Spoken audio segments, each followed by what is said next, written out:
firman sama-sama katakan Amin. Amin. Silakan dulu saudara.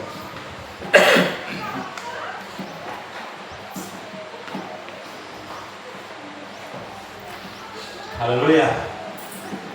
Kita bersyukur bahwa hari ini kepulauan dari sini semua kena anugerah Tuhan. Amin. Selamat pagi, salam sejahtera buat kita semua. Shalom. Shalom. Shalom. Saya pikir semua sudah kenal ya. Ini apa moga baru tapi stok lama. Haleluya. Puji Tuhan, semua berjalan dalam prosesnya Tuhan. Tidak ada yang kebetulan. Saya, saudara semua ada dalam proses Tuhan. Amin. Yang pasti bahwa yang bertahan dalam prosesnya Tuhan itu akan muncul jadi pemenang pada akhirnya. Amin. Karena itu Bapak Ibu sudah kasih Tuhan, apapun yang terjadi tetap kita katakan Yesus itu baik. Amin. Kita akan segera masuk ke pekerjaan firman Tuhan. Saya pakai HP supaya hurufnya saya kasih besar sedikit. Karena faktor U, jadi kadang-kadang membacanya sudah huruf biasa sudah kira dapat campur itu. Yang bahwa kita mari kita buka di dalam Injil Markus, ayat ini sudah sering kita baca, pasalnya yang ke-6. Kita akan baca ayat yang ke-30 sampai ayat yang ke-44. Sedikit panjang ini tapi kita akan baca supaya tuntas itu kita pahami bersama sebentar. Injil Markus pasal yang ke-6 ayat 30 sampai ayat yang ke-44 kita baca secara bergantian. Saya baca ayat genap dan jemaat Tuhan ayat ganjil sampai selesai kita di ayat yang ke-44. Lembaga Alkitab memberikan judul Yesus memberi makan 5.000 orang. Kemudian rasul-rasul itu kembali berkumpul dengan Yesus dan memberitahukan kepadanya semua yang mereka kerjakan dan ajarkan. Lalu ia berkata kepada mereka, marilah ke tempat yang sunyi supaya kita sendirian dan beristirahat seketika. Sebab memang begitu banyaknya orang yang datang dan yang pergi, sehingga makan pun mereka tidak sempat. Maka berangkatlah mereka untuk mengasingkan diri dengan perahu ke tempat yang sunyi. Tetapi pada waktu mereka bertolak, banyak orang melihat mereka dan mengetahui tujuan mereka. Dengan mengambil jalan darat, segeralah datang orang dari semua kota ke tempat itu, sehingga mendahului mereka.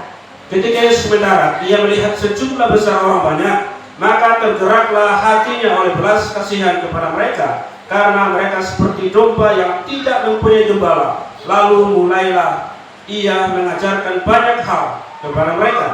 Pada waktu hari sudah mulai malam, datanglah murid-muridnya kepadanya dan berkata, tempat ini sunyi dan hari sudah mulai malam. Suruhlah mereka pergi, supaya mereka dapat membeli makanan di desa-desa dan kampung-kampung di sekitar ini. Tetapi jawabnya, kamu harus memberi mereka makan. Kata mereka kepadanya, jadi haruskah kami membeli roti seharga 200 dinar untuk memberi mereka makan? Tetapi ia berkata kepada mereka, berapa banyak roti yang ada padamu? Cobalah, periksa. Sesudah memeriksanya, mereka berkata 5 roti dan 2 ikan.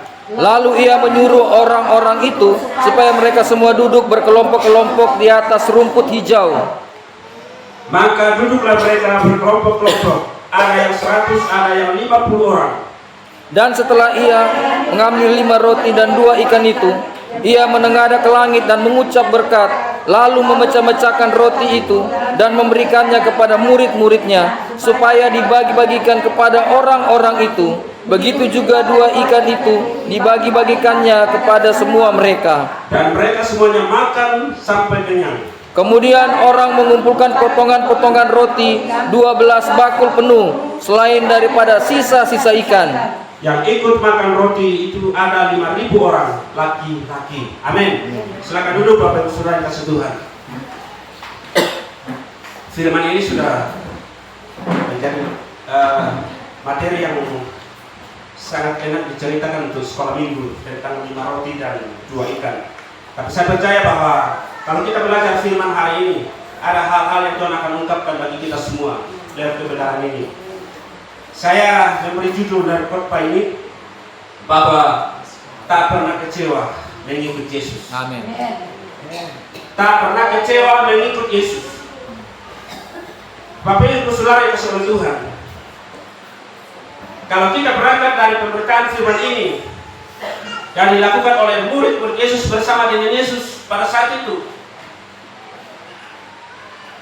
adalah satu hal yang sangat tidak mungkin, tapi justru itu yang Yesus lakukan bagi murid-muridnya pada saat itu dan bagi orang banyak yang mengikuti dia.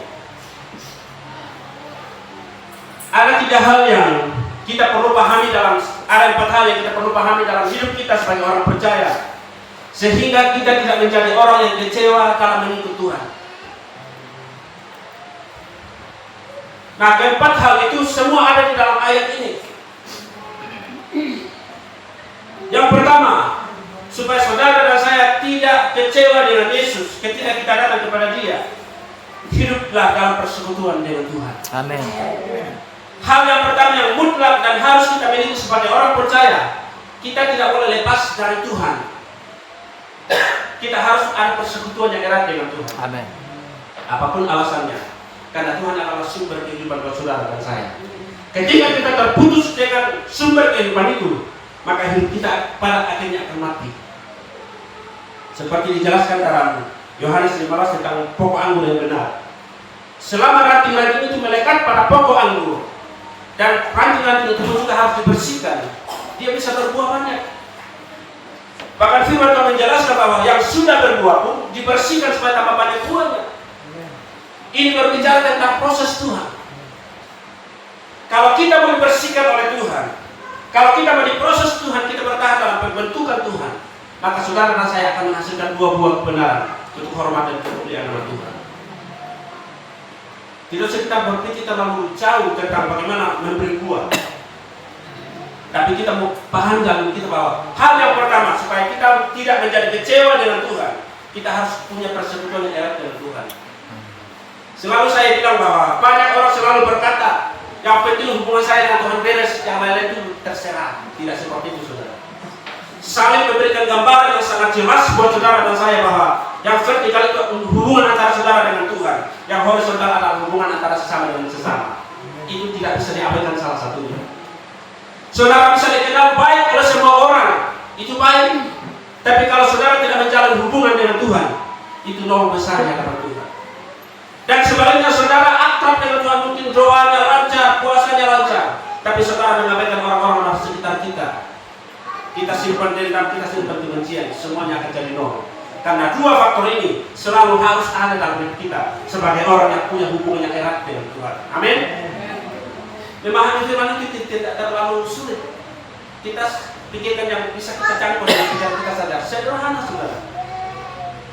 Karena itu kita coba satu orang baca di Kisah Rasul pasal yang kedua.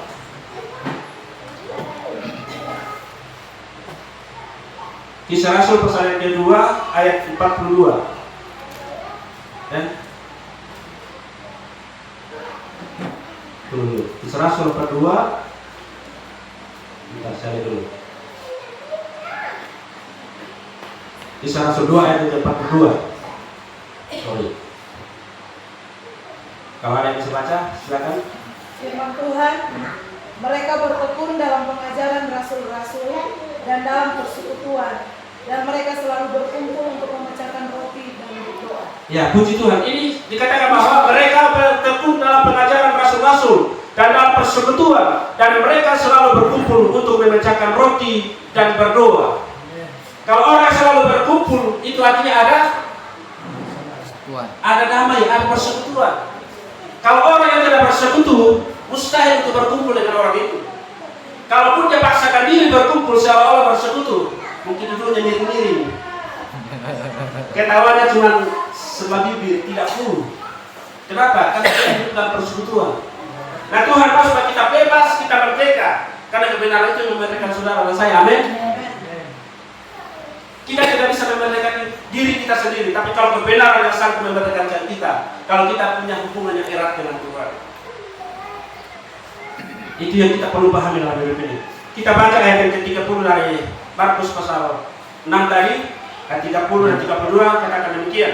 Kemudian rasul-rasul itu kembali berkumpul dengan Yesus dan memberitahukan kepadanya semua yang mereka kerjakan dan ajarkan. Lalu ia berkata kepada mereka, marilah ke tempat yang sunyi supaya kita berdiam supaya kita sendirian dan beristirahatlah seketika, sebab memang begitu banyaknya yang datang, begitu banyaknya orang yang datang dan yang pergi, sehingga mereka tidak makan pun mereka tidak sanggup dan tidak sempat. Saudara Tuhan, Yesus pun dalam pelayanannya sangat sibuk bersama dengan murid-muridnya. Di sini katakan makan pun tidak sempat. Ayat ke-32.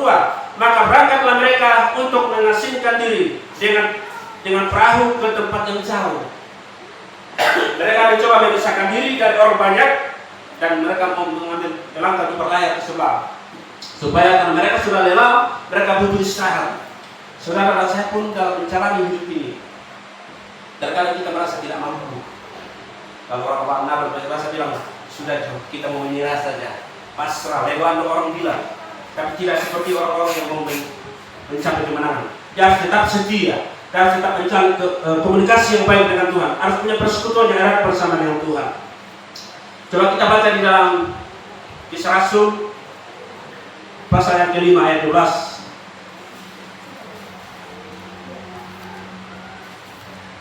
Kisah Rasul 5 ayat 12. Dan oleh rasul-rasul diadakan banyak tanda dan mujizat di antara orang banyak. Semua orang percaya selalu berkumpul di serambi Salomo dalam persekutuan yang erat.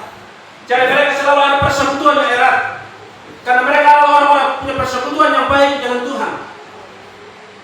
Mereka punya hubungan yang baik dengan Tuhan. Sebagai bukti bahwa saudara dan saya punya hubungan yang baik dengan Tuhan, yang bisa kita ukur untuk diri kita sendiri adalah doa kita tetap terjalin dengan Tuhan, ibadah kita tetap berjalan dengan baik. Itu hanya kita yang bisa ukur.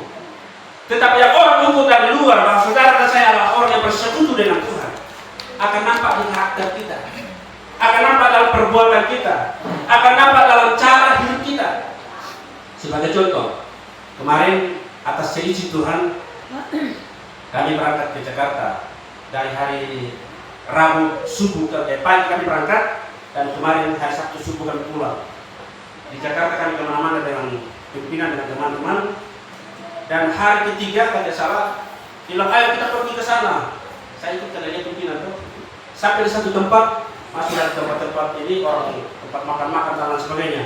Tapi dia terus berjalan ke belakang, ambil posisi yang paling belakang, yang tidak di dalam ruangan, yang bebas, tidak pakai AC. Rupanya di situ orang tanpa rokok apa semua, tanpa minum dan lain sebagainya. Dalam hati saya pikir saya sudah terjebak ini, sudah terjebak. Tapi sebagai anak Tuhan, warna harus tetap kita miliki. Begitu mereka pesan bir, Bapak minum bir. Sorry Pak, saya tidak biasa. Dia masalah. Saya tidak pikir bahwa ini pimpinan saya harus cari muka. Tidak bilang, iyo saya suka minum, supaya senang dengan saya. Saya harus bilang, Pak, mohon maaf, merokok dari kecil memang saya tidak merokok, minum juga tidak. Jadi kalau minum apa? Nah di sini cuma bir semua. Sedangkan kalau memang tidak ada yang lain, saya pesan Sprite saja loh. Oh baik bro, Lalu ya.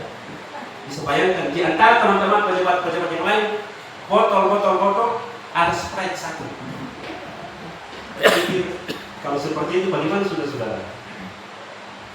Tapi apa boleh buat? Saya katakan warna harus kita tetap pertahankan dimanapun saudara atau saya berada.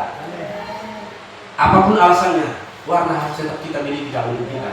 Dan itu yang membedakan kita bahwa kita adalah orang yang menjalin hubungan yang akrab dengan Tuhan kita. Amin. Jangan dikira kita rohani sekali di luar sana, waduh, luar biasa.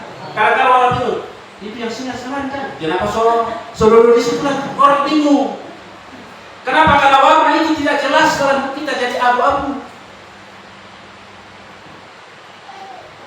Kita perlu pahami itu, saudara. Kemarin waktu berangkat, antigen sudah tidak berlaku untuk naik pesawat. Tetapi masuk di gedung-gedung pemerintahan, kemarin kesulitan kami. Mau masuk, dibilang antigennya Pak. Oh, lo masuk di gedung ini mau pakai antigen, sedangkan naik pesawat tidak ada itu untuk penerbangan, transportasi. Tapi mau masuk di gedung ini, jika Bapak mau ketemu dengan siapa? Saya mau ketemu dengan Bapak ini di lantai 9, saya bilang begitu. Oh Bapak tidak bisa masuk kami ini. Buka aplikasi semua yang penting perlu dilindungi. Begitu selesai bicara, izinkan masuk dan naik di lantai 9.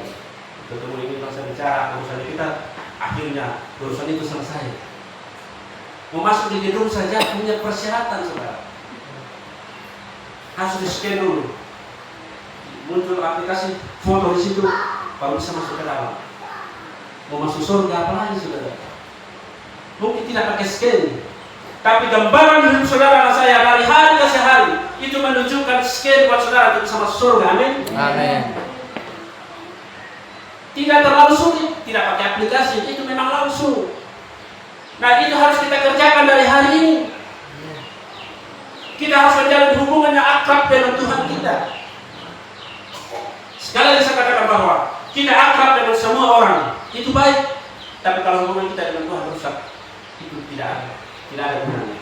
Dan sebenarnya biar saudara berkebetulan dengan Tuhan, tapi saudara tidak menjalin hubungan dengan orang sesama kita, itu pun juga mustahil bagi kita.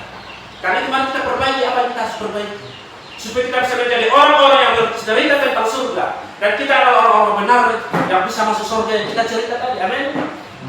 Jangan kita cuma menjadi connect surga. Kalau di terminal, misalnya Pak, dulu kan masih di situ tidak bapak penumpang, poso misalnya orang sedikit poso dia kita bikin terminal, karena dia cuma batania. Sama dengan kita sebagai Bapak Tuhan, yang kita teriak surga. Orang naik ke surga, kita tak tinggal di bumi. Kenapa? Warna itu kita tidak pertahankan dalam hidup kita sebagai anak Tuhan. Itu perlu kita jaga. Dan itu keistimewaan bagi kita. Saya lihat kemarin berjalan dengan teman-teman. Memang hidup di dunia ini memang serba enak. Apalagi kalau ada ini gampang. Kita hidup dalam Tuhan itu memang tertekan dengan segala macam dan semua segi. Kita lakukan kebenaran pun juga belum tentu semua orang suka dengan kita. Amin. Apalagi kalau kita membuat hal yang salah. Tapi orang jahat jangan lupa saudara, orang jahat pun juga banyak temannya. Kenapa? Karena mereka satu warna. Nah, Tuhan mau supaya kita menjalin hubungan yang akrab dengan Tuhan, sehingga saudara punya warna tersendiri. Yang Tuhan kenal, oh anak saya ada di sana, anak saya ada di sana, anak saya pimpin pujian, anak saya lagi khotbah. Jangan khotbah dengan realita kehidupan di luar berbeda dengan kita khotbah di sini. Dengan tidak berkenan saudara. Karena itu saudara kasih Tuhan, mari kita mau belajar berkenan di hati Tuhan. Ayat yang ke-33. Tetapi pada waktu mereka bertolak, banyak orang melihat mereka dan mengetahui tujuan mereka. Dengan mengambil jalan darat, segeralah datang orang dari semua kota ke tempat itu, sehingga mendahului mereka. Yesus sudah naik perahu bersama dengan murid-muridnya untuk menjauhi mereka. Tapi orang lihat bahwa Yesus sementara menyeberang ke sana, mereka mengambil jalan lain, jalan darat. Justru mereka duluan tiba di sana, karena mereka masih mau rindu bersekutu dengan Tuhan. Mereka masih mau menikmati sesuatu dari Tuhan. Mereka berjalan ke sana. Dan di ayat yang diceritakan bahwa yang sakit disembuhkan, yang lapar diberikan, bahkan sampai kenyang, sampai tak berlebih. Itu sebagai bukti bahwa Tuhan tidak pernah mengecewakan setiap orang yang datang pada Dia. Itu hal yang pertama. Hal yang kedua, yang kita perlu pahami dalam kita supaya kita tidak kecewa dengan Tuhan. Kita perlu sadar bahwa Yesus dan murid-muridnya sangat peduli dengan setiap orang yang datang kepadanya. Yesus sangat peduli dengan saudara dan saya. Apapun keadaan saudara hari ini, Yesus peduli dengan keadaan kita. Terkadang dalam kita ini merasakan bahwa kita seolah-olah sendiri. Tidak ada yang menemani kita, tidak ada yang membantu kita, tidak ada yang menolong kita. Tapi saudara sadar dan tahu, Yesus ada bersama dengan saudara dan saya. Dia sangat peduli dengan segala kekurangan kita, dengan segala keadaan kita. Yang penting bahwa kita mensyukuri segala keadaan yang Tuhan anugerahkan bagi kita. Dan kalau kita bersyukur dengan apa yang Tuhan percayakan bagi kita, Tuhan akan terus perkembangkan dengan cara Tuhan. Sampai saudara saya heran-heran, kenapa begini dan banyak sebagainya. Karena itulah cara Tuhan bekerja atas hidup kita. Kita tidak bisa ukur. Tapi saudara akan menikmati buah-buah dari ketaatan kita dan persekutuan kita dengan Tuhan. Hal yang kedua, sadarilah bahwa Tuhan sangat peduli dengan hidup saudara. Kalau kita mengerti itu, apapun keadaan kita sakit, kita susah dan sebagainya, tetap kita percaya bahwa Yesus sangat peduli dengan saya. Di mana saya katakan bahwa secara manusia saya masih sangat sebenarnya masih bersedih kalau Tuhan saya tidak tanpa terasa bulan depan anak saya pertama sudah setahun dipanggil oleh Tuhan. Saya punya alasan untuk berontak sebenarnya kalau secara manusia. Tapi secara iman tidak punya alasan untuk berontak ke Tuhan. Kenapa Tuhan seperti ini? Kami sudah melayani semua, kenapa itu yang kami dapat? Itu haknya Tuhan untuk mengatur semua. Tugas saya adalah bersyukur atas semua hal yang Tuhan kerjakan dalam hidup saya. Dan ini akan membuat saya kuat di hadapan Tuhan. Roma bilang, apa yang akan memisahkan kita dari kasih Kristus? Penindasankah, kemiskinan, ketelanjangankah? Itu tidak akan mampu memisahkan kita dari Kristus. Kalau kita akan benar-benar menjadi orang yang mencari persekutuan yang baik dengan Tuhan. Terkadang kalau persekutuan kita dalam pelayanan, banyak hal yang terjadi yang seolah-olah memisahkan kita dari Kristus.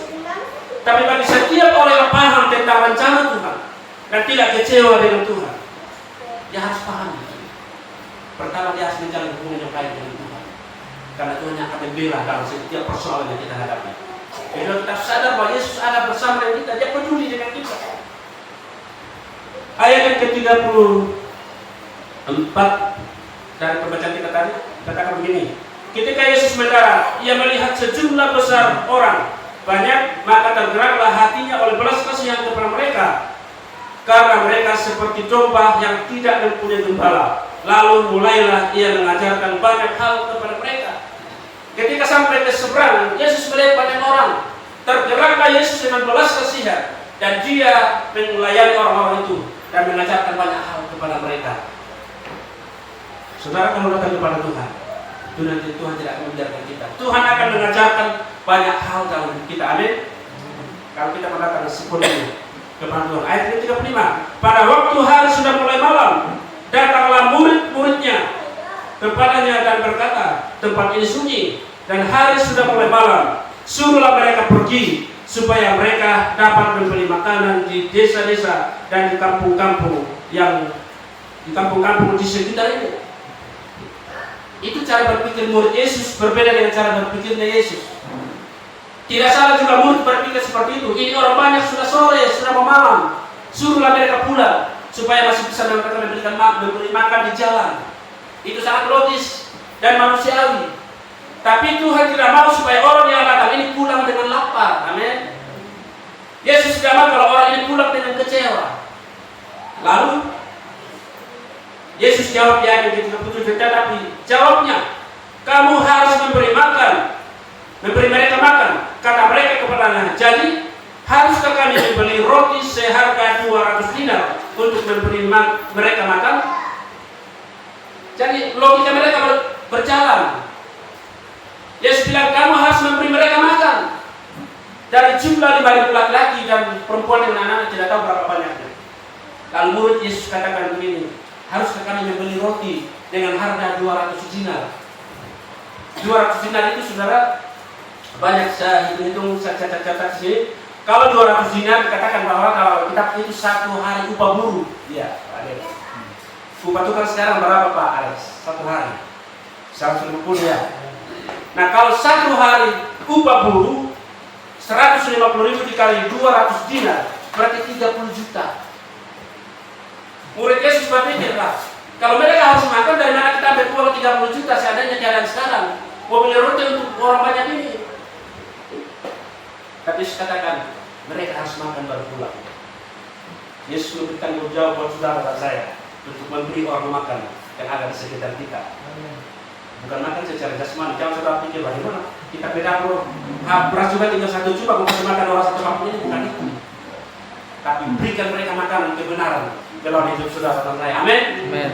Sehingga sekitar mereka ini akan puas makan lebih. Orang jemaat Alfa Omega luar biasa. Mereka orang-orang yang dalam kebenaran, dan itu roti-roti kebenaran itu mereka akan nikmati. Mereka akan puas. Amin. Itu yang menjadi tanggung jawab kita. Kita harus memberkati dengan cara itu. Kalaupun ada berkat secara jasmani, tidak salah juga, tidak masalah, boleh.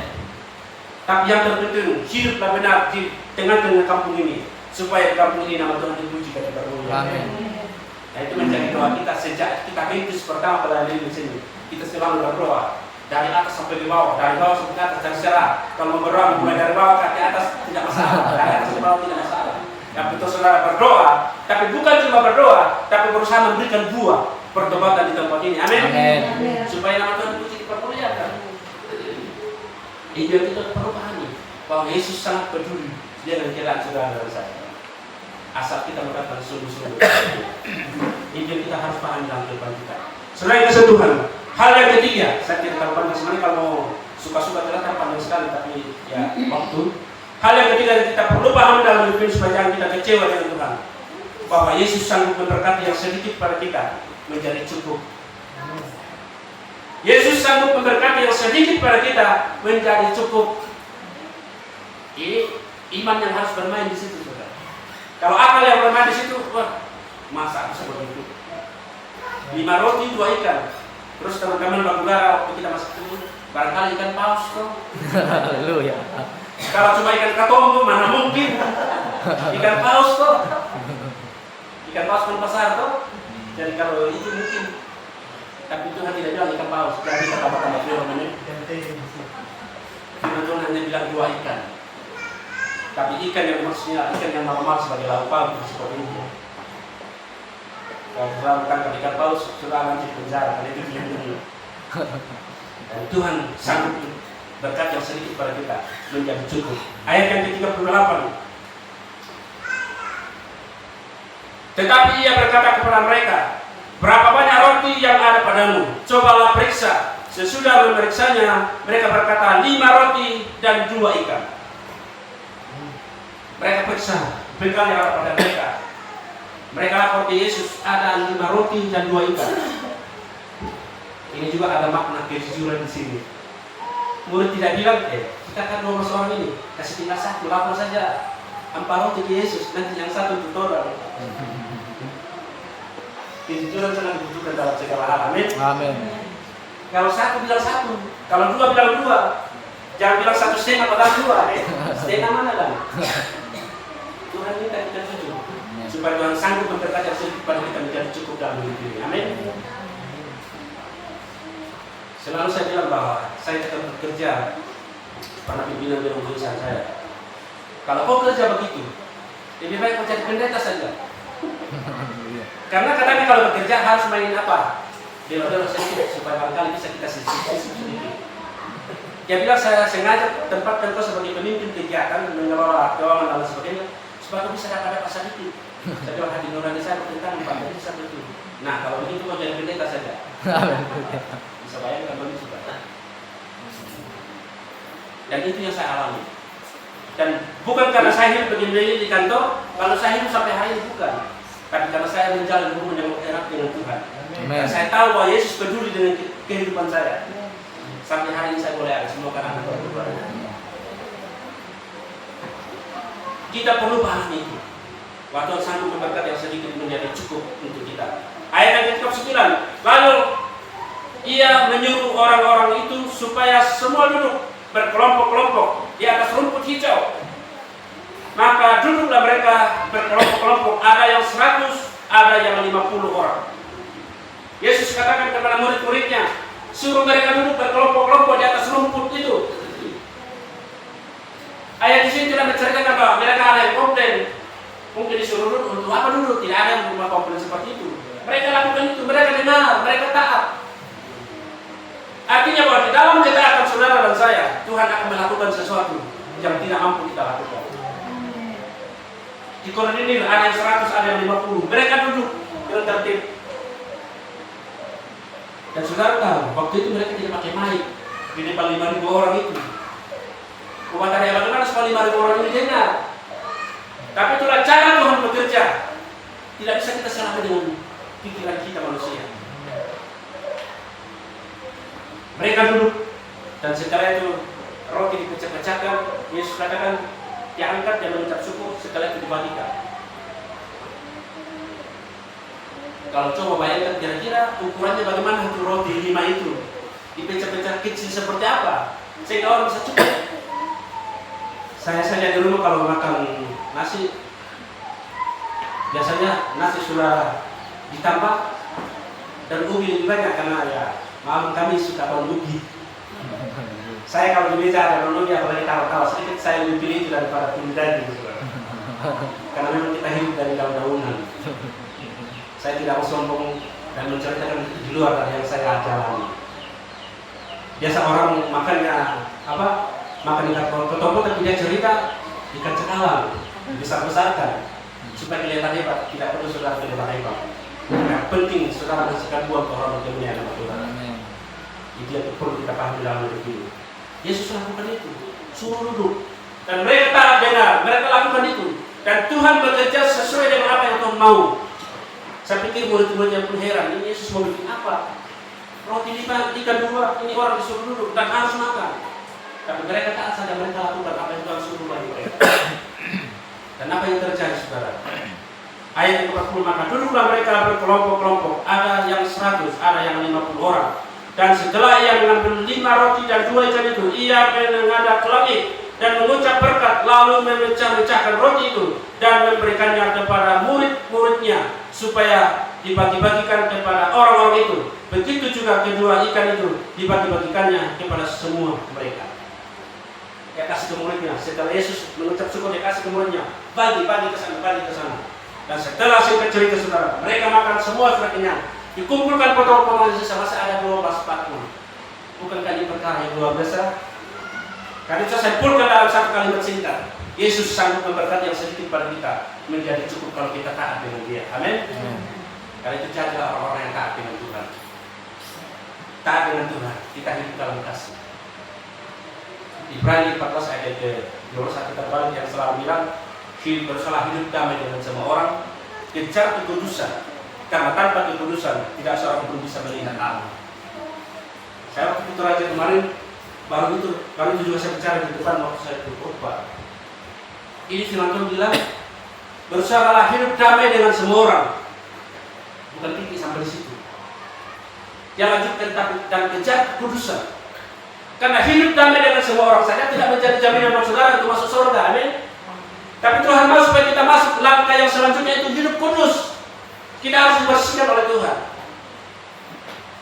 Kalau cuma bicara damai, saya contohkan seperti ini. Ada satu kelompok pemuda misalnya, di situ ada 10 orang lah, contoh sederhana. Ada 10 orang kumpul situ, mereka minum. Satu gelas kecil bisa 10 bibir menyentuh gelas kecil itu, menggambarkan bahwa mereka hidup dalam damai, kan? Mereka saling menyayangi satu dan lain. Mereka punya teman akrab. Yang satu gelas roti bisa 10 bibir menyentuh di tempat yang berkumpul itu. Artinya bahwa mereka hidup dalam damai. Betul kan? Tetapi kita melangkah lebih lanjut, berbicara kekudusan. Ada kekudusan di situ. Karena Tuhan mau supaya kita hidup damai dan kita kekudusan. Jadi sudah lihat dari posisi kita hidup damai itu, dalam kedamaian yang kita lakukan itu, ada hal yang berkenan di hadapan Tuhan kita lakukan atau tidak. Untuk kita berkumpul bersekutu, yang kita lakukan adalah ngerumpi. Tidak ada kekudusan di situ. Mungkin kita berkumpul berjudi, tidak ada kekudusan di situ. Walaupun akrab jadinya. Tuhan mau bekerja kekudusan, karena hanya dengan itu kita bisa melihat Tuhan. Artinya kita bisa diselamatkan oleh Tuhan. Itu rahasia yang perlu kita pahami dalam hidup kita. Supaya sedikit pada saudara dan saya, Tuhan sanggup memberkati menjadi cukup untuk kita jalani dalam hidup kita. Ada juga beberapa penting kita pahami dalam hidup saudara dan saya. Itu hal yang ketiga. Hal yang keempat, supaya saudara dan saya tidak kecewa dengan Tuhan. Kita perlu paham bahwa ketika kita datang kepada Dia, Tuhan akan memuaskan kita. Ketika kita datang kepada Tuhan, Tuhan pasti menjamah kita. Amin. Itu kita harus imani. Kita baca pada ayat yang ke-42 sampai yang ke-44. Dan mereka semuanya makan sampai kenyang. Kemudian orang mengumpulkan potongan-potongan roti 12 bakul penuh, selain daripada sisa ikan. Yang ikut makan roti itu ada 5.000 orang laki-laki. Ini yang saya katakan bahwa Tuhan sanggup memberkati yang sedikit menjadi cukup. Asal kita lakukan yang pertama, kita menjalin persekutuan yang baik dengan Tuhan. Kita perlu sadari bahwa Tuhan sangat peduli dengan kita. Kita harus percaya bahwa Tuhan sanggup mencukupkan yang sedikit menjadi cukup dalam hidup kita. Dan kita harus percaya bahwa ketika kita datang kepada Tuhan, Tuhan tidak akan mengecewakan kita untuk kembali dengan kosong. Kalau kita pahami, saudara, kita akan menjalani setia apapun proses yang kita harus jalan dalam hidup kita. Kita akan tetap setia dengan itu. Kita harus berlomba dalam pertandingan iman yang benar. Teman-teman saya biasa status kasih digambar, misalnya dua mister kasih begini. Ini kan tinggi, ini pendek. Nah kalau ini mau supaya ini lebih tinggi dari ini, tidak semua bersama kasih turun yang ini, memotong ini supaya lebih tinggi begini. Kan siksa yang sini toh. Kau saja berjuang untuk naik supaya kau lebih tinggi naik seperti ini. Biarlah dia berjalan dalam rencana Tuhan yang ini. Kau pun berjalan dalam rencana Tuhan sampai bisa melewati itu. Kalau Tuhan izinkan, amin. Jangan mau potong ini jadi pendek ini. Sakit orang kasihan. Paham tidak dalam praktek kehidupan kita seperti itu? Kita harus mematikan yang lain supaya kita bisa hidup. Tuhan tidak berkenan. Sampai di mana, sampai kapanpun saudara praktekkan itu. Tidak. Saudara akan siksa sendiri. Tapi kalau kita berjuang dalam pertandingan yang benar sesuai firman Allah, lakukan saja apa yang menjadi tugas kita. Selebihnya Tuhan akan bekerja bagi kita untuk mengangkat kita. Kalau Tuhan yang promosi, tidak ada yang bisa juga. Sekalipun kadang-kadang memang manusia seperti itu.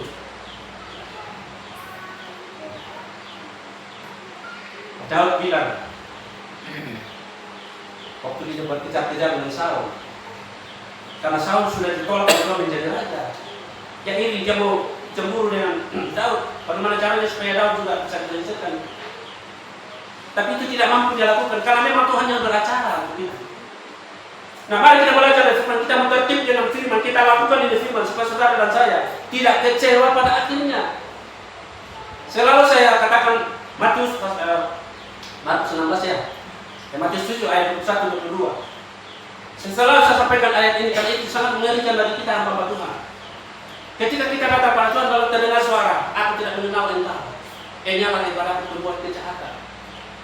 Biar saudara berdalih kita sempurna mujizat, seusir setan dengan nama Yesus, dia bilang saya tidak kenal.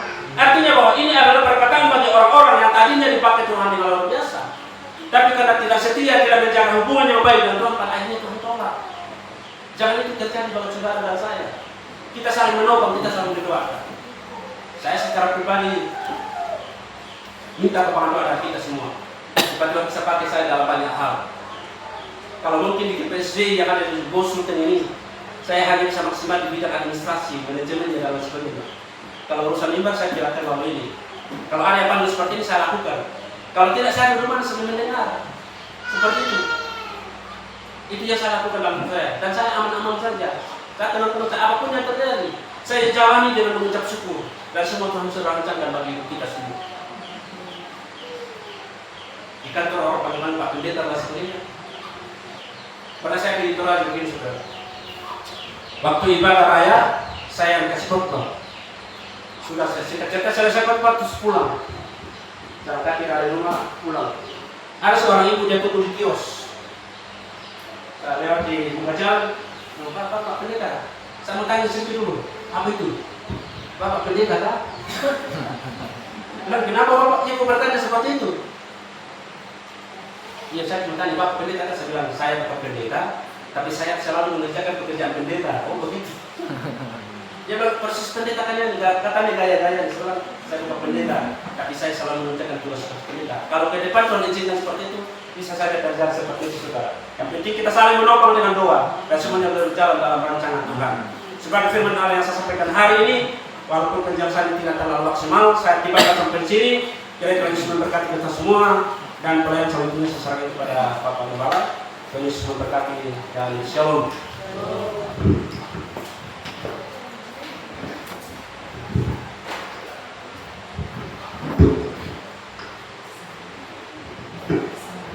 Puji Tuhan. Percaya kita semua diberkati firman Tuhan pagi hari. Amin saudara.